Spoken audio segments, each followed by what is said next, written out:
Good morning, students. Today we will start with the February Revolution in Russia in the Petrograd, which was the new capital. Now you see, this was the time when the situation in Russia was really grim.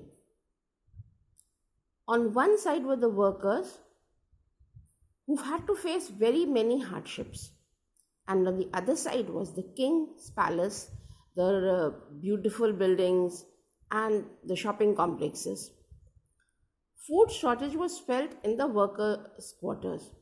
The Tsar wanted to abolish the Duma, whereas the parliamentarians or the members of the Duma wanted to preserve the elected government. When there was a lockout in one factory in Russia, 50 factories called a strike in sympathy. Now you see, this was the time when women led the strike. Women came to the forefront and they led the strike. So this was also known as the International Women's Day. That is why we have it in March. 25th February was a Sunday and the Duma was suspended by the Tsar. And this was criticized by all members all over Russia. Now the soldiers refused to fire and threatened to join the strikers. When they were told that they had to open fire on the people who were wanting the parliament back, they said that they would join them. That evening, the workers met and formed a council, which in the Russian language is known as Soviet. The military leaders asked the Tsar to abdicate. Now let us know the meaning of abdicate. Abdicate means when you leave the throne on your own. Asked him to abdicate, and he also did what he was asked to do. Now then only the people, the leaders all met together. They formed a provincial government. They elected a constituent assembly, and this constituent assembly was based on the basis of a universal adult franchise. Now 1917 February saw the end of monarchy in Russia. देखो, अब अभी February revolution के बारे में हम लोग Russia का पढ़ेंगे. वो पेट्रोग्राड जो वहाँ का कैपिटल था, वहाँ सिचुएशन ठीक नहीं थी.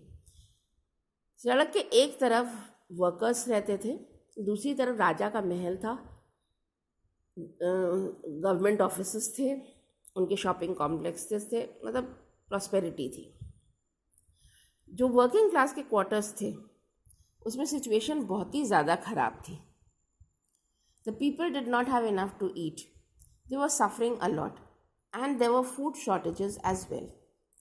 The Tsar, वो जो ज़ार था, वहाँ खाने की कमी थी. ज़ार जो थे, जो राजा थे, वो ड्यूमा को या पार्लियामेंट को ख़त्म करना चाहते थे, लेकिन ऐसा वो कर नहीं पाए.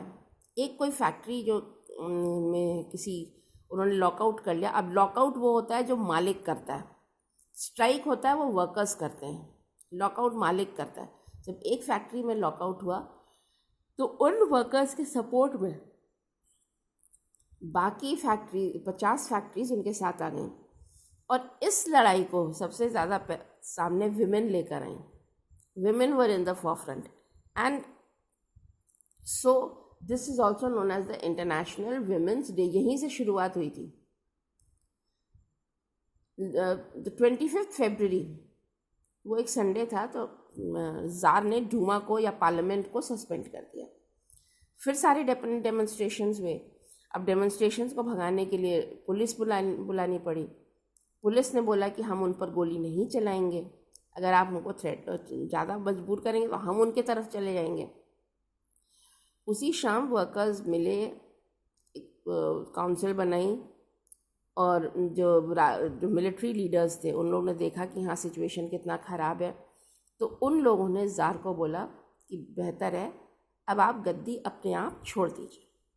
ज़ार ने भी अनमने ढंग से वो काम किया, और उसके बाद एक कॉन्स्टिट्यूएंट असेंबली बनी जो यूनिवर्सल एडल्ट फ्रेंचाइज के बेसिस पे इलेक्टेड हुई, और 1917 में मोनार्की या राजशाही या तानाशाही का वहाँ पर अंत हो गया।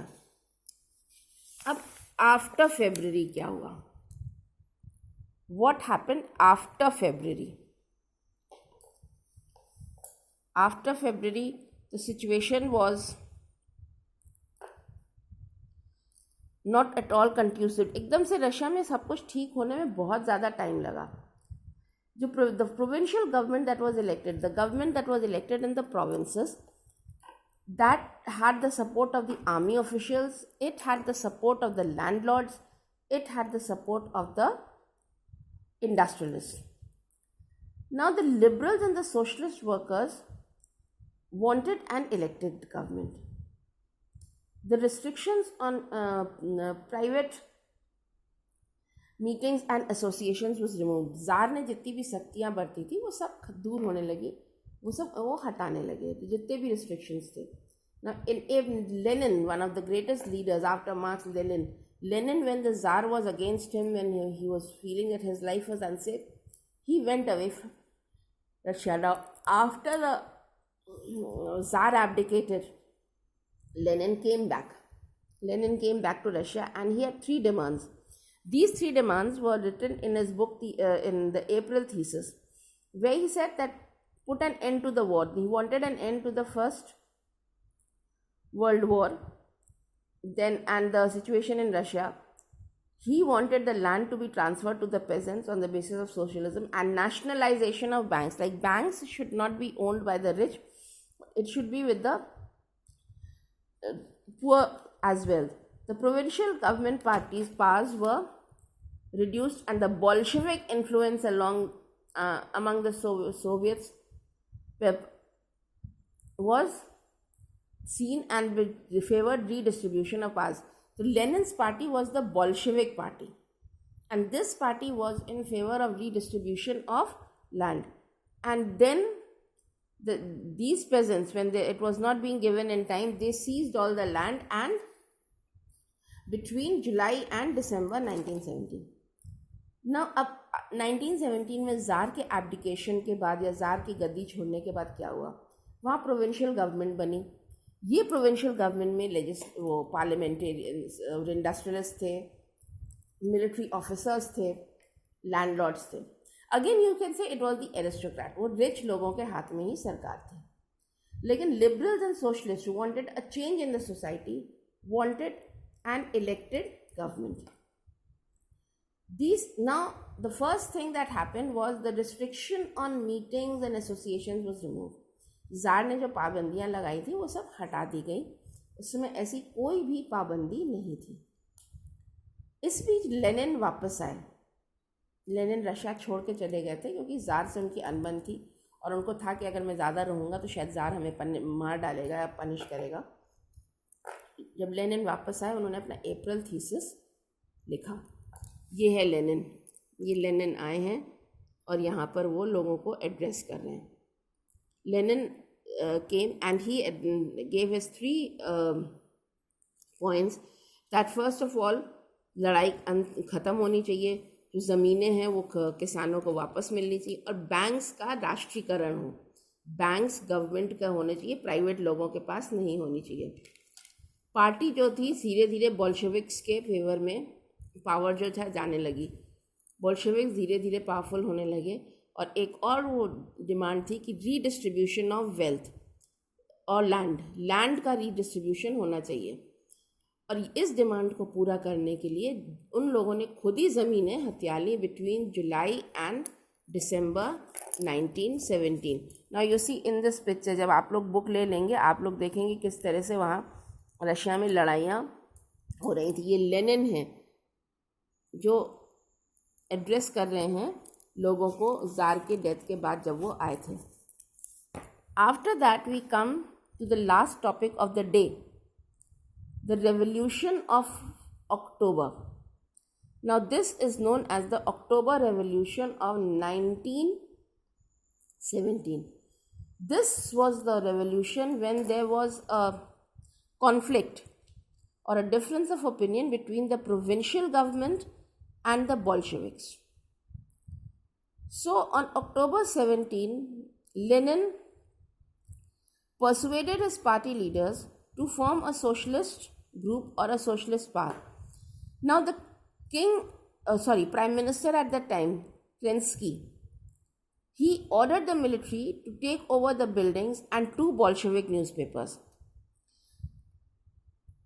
and also asked the government, the people, the army which was pro-government or favored the government, you control the telephone and the telegraph offices. Somehow or the other, the Bolsheviks came to know about it, and there was a counter move. There was a quick military move, and these people, these revolutionaries, they took over all government offices and arrested all the leaders. And it was done, started in the evening, and by night, everything was in full control. And by December, the Bolsheviks were in control of Moscow. So this is the Bolshevik Revolution or the October Revolution. And there is a book on this. It says 10 days that shook the world. So 10 days there was turmoil. Here you can see those photographs again. अब फिर वो अक्टूबर revolution आया 1917 का, जिसमें बॉल्शेविक्स और provincial governments दोनों आमने सामने हो गए. दोनों में बहुत ज़्यादा डिफरेंसेस आ गए, दोनों एक साथ काम कर नहीं सकते थे. तो in the mean time Lenin ने भी बॉल्शेविक पार्टी को बोला कि धीरे धीरे आप अपना दायरा बढ़ाइए और हर जगह आपकी मौजूदगी होनी चाहिए. जब